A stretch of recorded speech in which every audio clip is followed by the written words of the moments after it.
Eder. Mech. Pallister. A distanza di oltre 3 anni dalla tragica scomparsa di Liliana Resinovic, il dolore e la determinazione del fratello, Sergio, nel cercare giustizia rimangono forti e immutati. Sergio continua a esprimere fermamente il suo sospetto nei confronti del cognato Sebastiano Visintin, convinto che quest'ultimo sia in qualche modo coinvolto nella morte della sua amata sorella, ma le sue accuse non si fermano qui. Secondo lui, anche il figlio di Sebastiano potrebbe aver avuto un ruolo cruciale in tutta la vicenda. Il motivo principale di questi sospetti sarebbe di natura economica, in quanto si ritiene che i problemi legati agli aspetti finanziari abbiano avuto un peso significativo nella dinamica dei fatti. Queste incriminazioni non sono affatto una novità, risalgono, infatti, già al 2022, in quello stesso anno. Esattamente l'11 febbraio, poche settimane dopo la scoperta del corpo di Liliana, Sergio decise di mettere per iscritto le sue accuse in una lettera dettagliata, indirizzata alla Procura di Trieste. Nel documento, scritto con l'assistenza legale dell'avvocato Luigi Fladati, Sergio non esitò a nominare Sebastiano e suo figlio, dipingendo entrambi come mossi da interessi economici nei confronti di Liliana. La descrisse come una donna con una pensione rispettabile da ex dipendente regionale, denaro che essi avrebbero voluto accaparrarsi. Secondo la lettera, il figlio di Visintin avrebbe richiesto denaro al padre, il quale, a sua volta, lo avrebbe estorto a Liliana, e il rifiuto della donna a tali richieste avrebbe generato tensioni e disaccordi all'interno della coppia. Nonostante le numerose indagini condotte dalla procura, né Sebastiano né suo figlio sono stati mai formalmente accusati di alcun crimine. Entrambi, sin dal principio, hanno negato con forza le accuse mosse da Sergio, mantenendo la propria estraneità ai fatti. Tuttavia, con la recente consulenza medico-legale del team dell'antropologa forense Cristina Cattaneo, che ha determinato che la morte di Liliana è stata causata da un intervento esterno, segnando dunque un caso di omicidio, il sostegno alle ipotesi di Sergio ha ricevuto nuova linfa. Queste conclusioni hanno spinto Sergio a rivolgere nuovamente l'attenzione pubblica verso le sue teorie, con ancor più determinazione. Il 24 marzo, Sergio ha condiviso le sue convinzioni con l'agenzia di stampa ANSA, sottolineando: "Sono sicuro che si sia trattato di un vigliacco e brutale femminicidio e credo occorra porre attenzione su mio ex cognato Sebastiano Visintin. La sua affermazione è netta. Sebastiano non avrebbe voluto perdere il controllo su Liliana, nell'equilibrio finanziario che la relazione garantiva." Sergio ha ampliato il raggio delle sue accuse includendo anche la possibilità che il figlio di Sebastiano, sua moglie e il loro gruppo di amici possano aver partecipato in qualche modo. Il giovane Pier Giorgio Visintin, figlio di Sebastiano, ha accettato di sottoporsi al prelievo del DNA già nel 2023. La sua posizione è stata esaminata, pur non essendo mai indagato ufficialmente. La questione è stata presa in considerazione dal GIP Luigi Dainotti, che ha richiesto un'analisi dei tabulati telefonici di Pier Giorgio e ha suggerito di indagare circa la presenza di denaro liquido nella casa di via Verrocchino, la residenza di Liliana e Sebastiano. Nonostante gli sforzi investigativi, finora non è emerso niente di rilevante. Sergio, tuttavia, non dimentica e richiama l'attenzione su un episodio del passato, i famosi 20.000 euro in contanti che sarebbero stati visti, ma che ora risultano spariti. Nonostante i tentativi di difendersi dalle accuse, Pier Giorgio ha ribadito la sua lontananza da tutta la faccenda. Già nel 2022, in risposta alle accuse di Sergio, sottolineava al piccolo che non frequentava suo padre né Liliana da oltre 3 anni e non aveva mai richiesto loro denaro. Al contrario, affermava che era Sergio a ricevere aiuti finanziari dalla sorella Liliana, che includevano il pagamento del mutuo. Attraverso queste parole, Pier Giorgio ha riaffermato la sua estraneità ai fatti, cercando di mantenere le distanze dal tumulto familiare. Nonostante le smentite, Sergio Resinovic si dice pronto a tutto per portare avanti la sua battaglia, determinato a scoprire la verità sulla morte della sorella. Dichiara con convinzione tutta la sua volontà di non fermarsi fino a quando non avrà risposte certe. Voglio sapere chi è il colpevole. La sua tenacia rappresenta una ricerca incessante di giustizia che punta a far luce su un caso ancora oscuro e doloroso.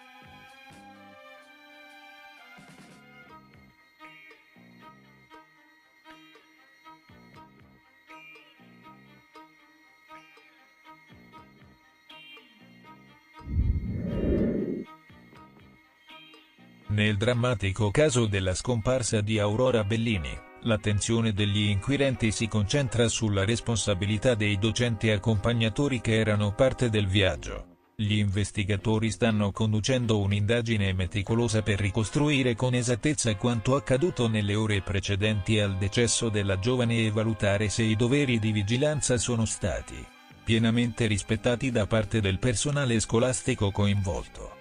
La verifica della condotta dei docenti è cruciale, poiché se si stabilisse che la loro sorveglianza è stata insufficiente o che hanno mancato di intraprendere azioni necessarie in momenti critici, vi potrebbe essere la possibilità che vengano formalmente indagati per omicidio colposo. Questa accusa potrebbe essere particolarmente rilevante se si dimostrasse che un loro intervento tempestivo avrebbe potuto scongiurare la tragica fine di Aurora. Attualmente, la procura ha aperto un fascicolo per omicidio colposo a carico di ignoti, una procedura standard che permette di estendere le indagini per includere ogni possibile aspetto del caso. Soltanto dopo aver completato l'autopsia e aver analizzato a fondo i risultati degli esami tossicologici si potrà determinare se ci sono effettivamente responsabilità dirette e concrete. Diverse variabili influenzeranno la valutazione delle eventuali responsabilità associate alla vicenda. Innanzitutto, bisogna considerare che Aurora era maggiorenne al momento del viaggio. Questo fattore potrebbe, teoricamente, ridurre l'esigenza di una sorveglianza continua, ma non elimina del tutto l'obbligo di tutela, visto che la giovane era comunque affidata alla responsabilità della scuola. Un altro elemento cruciale è l'orario in cui si è verificato il malore fatale. Sembra che Aurora abbia accusato un forte malessere durante la notte, intorno alle 3, mentre si trovava nella sua cabina. Sarà fondamentale accertare chi era presente in quel momento, se fossero stati predisposti controlli e quanto tempo è intercorso tra il manifestarsi del malore e l'accordo dei soccorsi. Questi dettagli sono essenziali per determinare la prontezza e l'efficacia della risposta da parte dei responsabili della vigilanza. L'organizzazione del viaggio nel suo complesso è un altro aspetto che sarà scandagliato dagli inquirenti. Verificheranno le condizioni generali del traghetto, la gestione della serata trascorsa in discoteca e la disponibilità di assistenza medica adeguata a bordo per stabilire se l'ambiente offerto agli studenti era sicuro e adeguatamente attrezzato per far fronte a eventuali emergenze. Attualmente, i docenti non risultano formalmente indagati, ma la loro posizione potrebbe evolvere sulla base dei risultati dell'autopsia e delle testimonianze che verranno raccolte nel corso delle indagini. Se verrà provato che hanno agito in conformità ai propri doveri di vigilanza e nel rispetto delle norme previste, è probabile che non emergano responsabilità penali o civili nei loro confronti. Tuttavia, vista la complessità delle circostanze, la vicenda rimane oggetto di accertamento. Le autorità sono in attesa dell'esito degli esami clinici e delle indagini più approfondite per fare piena luce sulle cause del decesso e per stabilire con certezza se vi siano state delle mancanze o condotte omissive da parte di chi aveva il compito di garantire la sicurezza e il benessere dei partecipanti al viaggio. Nella complessa indagine legata all'omicidio di Chiara Poggi, la Procura di Pavia ha recentemente richiesto nuovi accertamenti su diversi reperti e tamponi, includendo una serie di dettagli che potrebbero rivelarsi fondamentali per chiarire i risvolti di questo caso ancora avvolto nel mistero. Un elemento di particolare rilievo è rappresentato dal frammento di un tappetino del bagno, sul quale, secondo le sentenze precedenti, l'assassino avrebbe posato i suoi piedi insanguinati prima di lavarsi le mani ricoperte del sangue della vittima. Questo frammento è attualmente al centro di una richiesta di approfondimento, che spetta al giudice delle indagini preliminari valutare attentamente, nel contesto delle analisi condotte sui reperti del caso Garlasco. I carabinieri del nucleo investigativo di Milano hanno identificato questo frammento del tappetino del bagno come meritevole di ulteriori indagini genetiche. Secondo gli atti della procura, tali analisi potrebbero beneficiare delle avanzate capacità tecniche recentemente sviluppate nel campo genetico.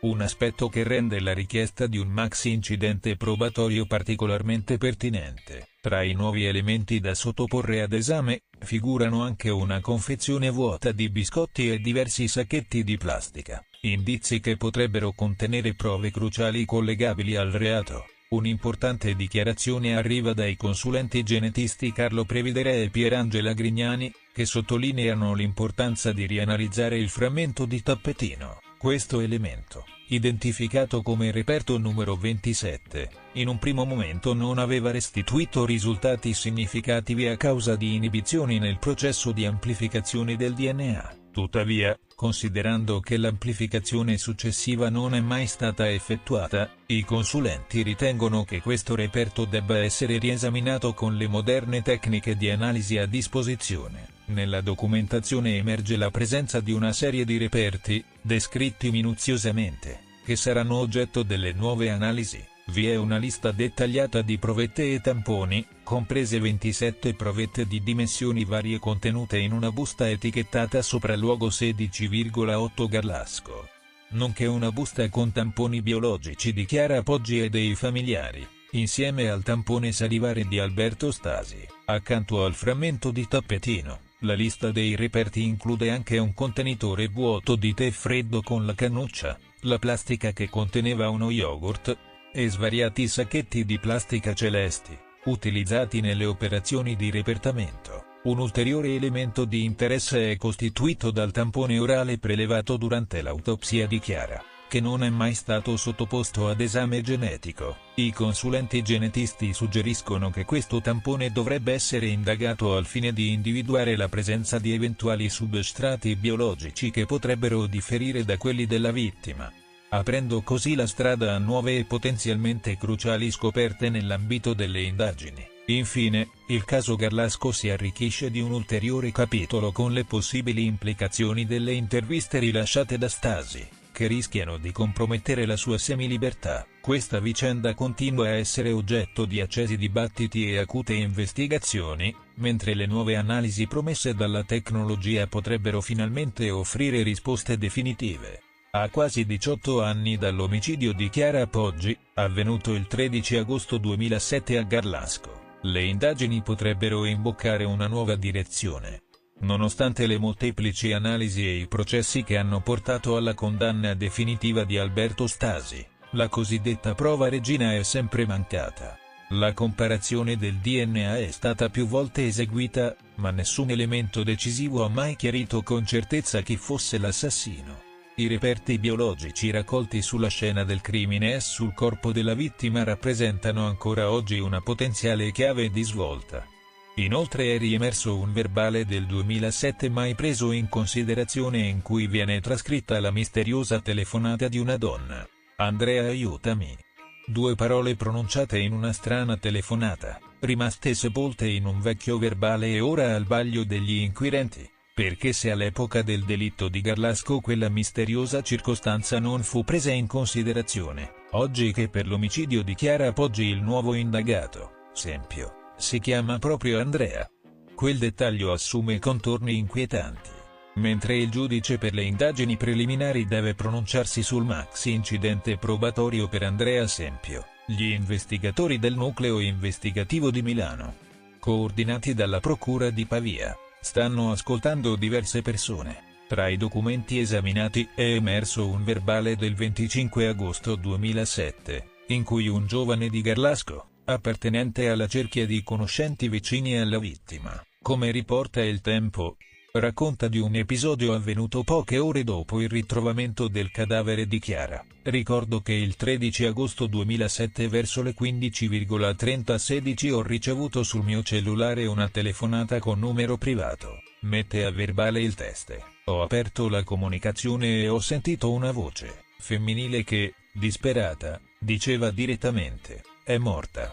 Aveva solo 25 anni. Era a casa da sola, non avendo riconosciuto subito la voce. Ho chiesto chi parlava e solo allora ho sentito la frase, Andrea, aiutami. Rispondevo che non ero Andrea ma Alessandro e chiedevo chi fosse al telefono. Il giovane ha poi rivelato ai carabinieri l'identità dell'interlocutrice, mostrando un messaggio successivo in cui la ragazza si scusava per averlo chiamato.